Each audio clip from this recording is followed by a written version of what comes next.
My name is Manji Gimsay. I'm a Nigerian. I'm a footballer. I'm a left winger, right winger, central attacking midfielder. I also play left back, right back, central midfield. So I'm actually a utility player, just being able to be versatile, to be able to play whichever position I find myself in. And I love Manchester United. Yeah, that's about me.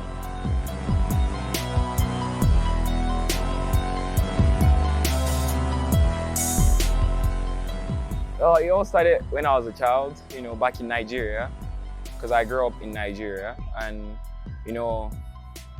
my father, who loved football so much, would always call me to sit down on his lap, while he holds his wine in this hand, So you're looking at it, you're like, what's this? But you don't know what it is, And you're trying to drink, but he's hiding it from you because he doesn't want you to live that life, so you get used to it, So it all started from him calling me to sit down on his lap, and we watch Manchester United play because he's a big Manchester United fan. So we watch Manchester United play, and then, see them, Ronaldo, Scholes, Rio Ferdinand, they were the guys those days. So I fell in love with Manchester United. But first of all, I was an Arsenal fan because my cousin made me love Arsenal, But then I eventually migrated to Manchester United. I thank God for the migration though.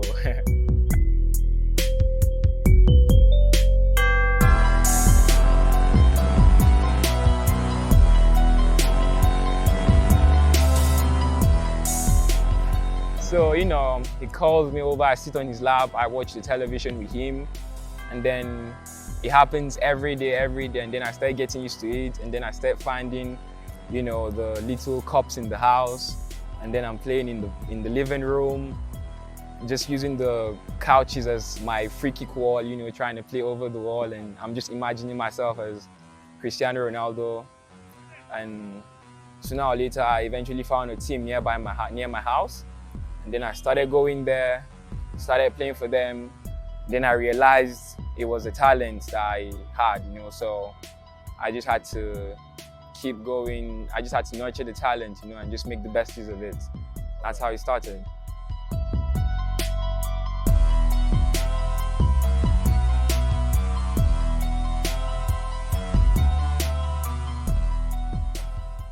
I see myself as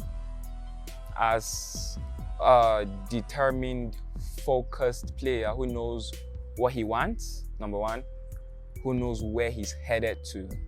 That's how I see myself, and why I see myself that way is I look up to players like Mbappe, even though he's young, Cristiano Ronaldo, Lionel Messi, Alphonso Davies. I look up to these players who, when you watch them, you see the passion and the drive, the commitment and the dedication they put in to become the best players that they are. So when I see myself, I always tell myself, these are also human beings just as me. They have one head. So what is stopping me from actually getting to the top? Actually nothing.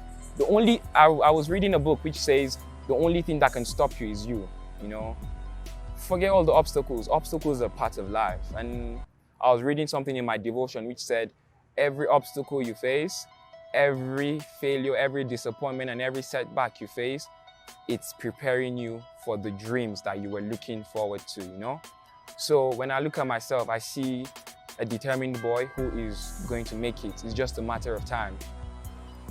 My main dream is to play for Manchester United, Growing up as a young boy, looking up to Cristiano Ronaldo, and just the atmosphere, And then my dad making me love Manchester United from that young age up till today has really made me want to play for Manchester United. Plus I also see how the club is struggling, and I believe and feel that when I'm giving that number 7 shirt, bro, I can make a big difference. The same way Cristiano Ronaldo made a difference, man. I believe in myself so much. I have so much confidence in myself that if I'm given the opportunity, rather when I'm given the opportunity, I'll make a big difference.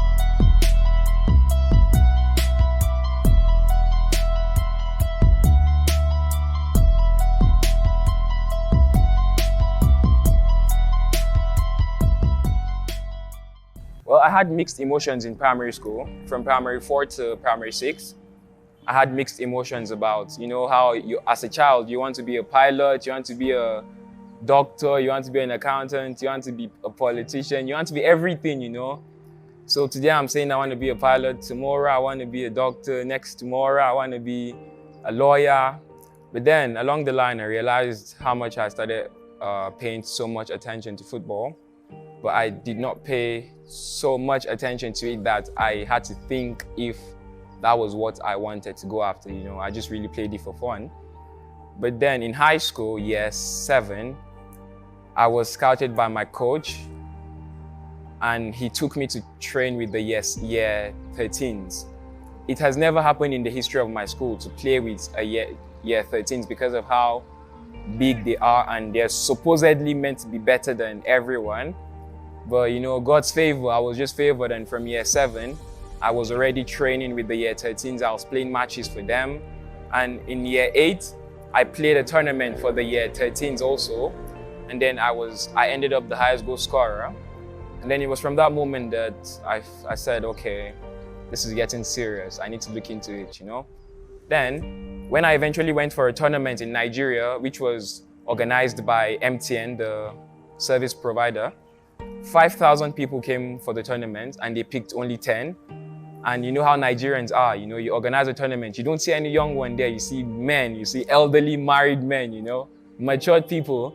But I was like the only one there, the young boy. And among the 5,000 people that came together, they picked only 10, and I was among the 10 people to go to the US to actually go pursue football. So it was from that moment I realized I wanted to become a professional footballer. So when I went there, I met a trainer. My physio actually introduced me to a trainer.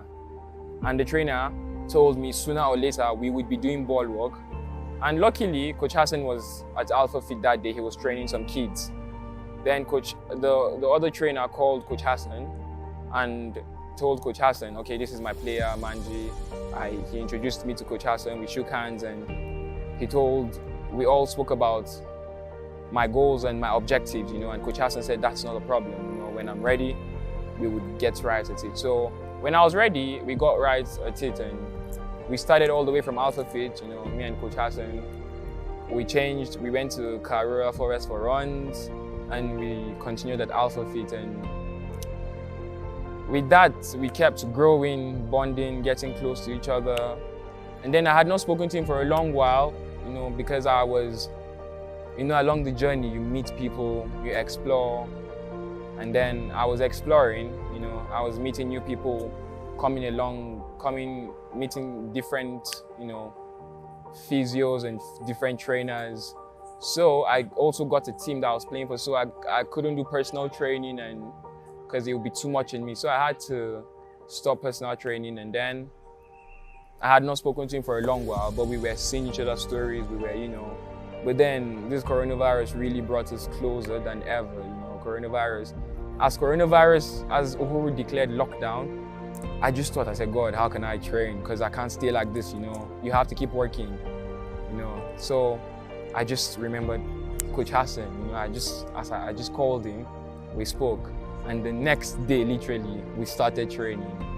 So as the training began, we've faced a lot of ups and downs, we've fought, we've smiled together, we've laughed. We have a really, really great bond, His whole family knows me, my whole family knows him, He's someone I can, whenever I'm down, I always confide in him. And yeah, he actually motivates me.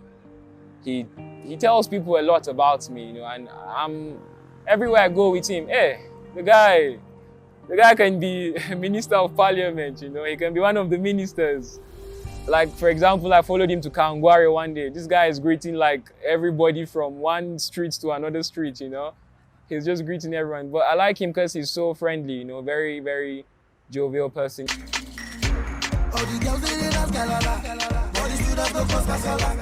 this dance, you don't do shagara. Oh, yeah, when you like that. To your hand, to the front, to the back.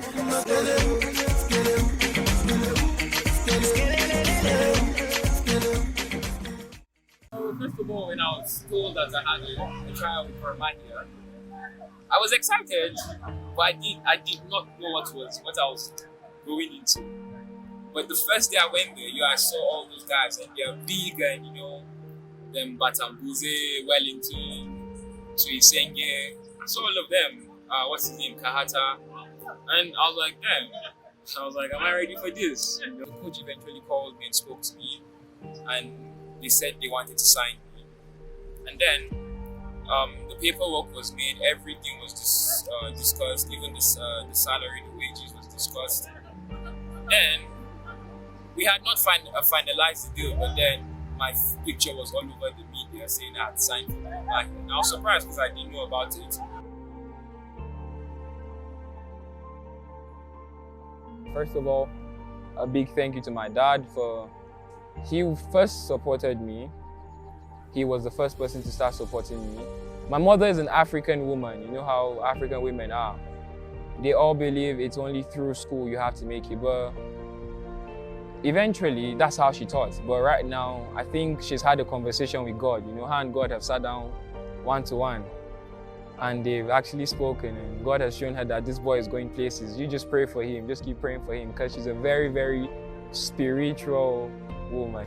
My advice to everyone out there, keep working, Just don't stop believing in yourself. Like I said earlier on in the interview, the only thing that can stop you is you. And every time you feel motivated, every time you feel down, ask yourself, how bad do you want it? As an African, you have to work harder than the Europeans out there.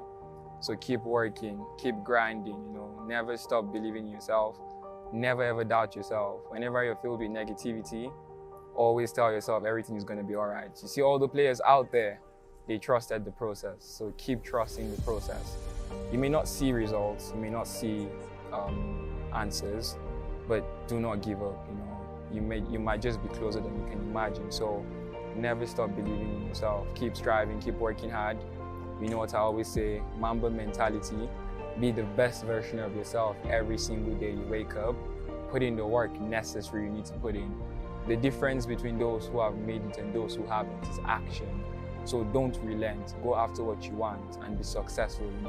Strive as hard as you can. Manji mentality always.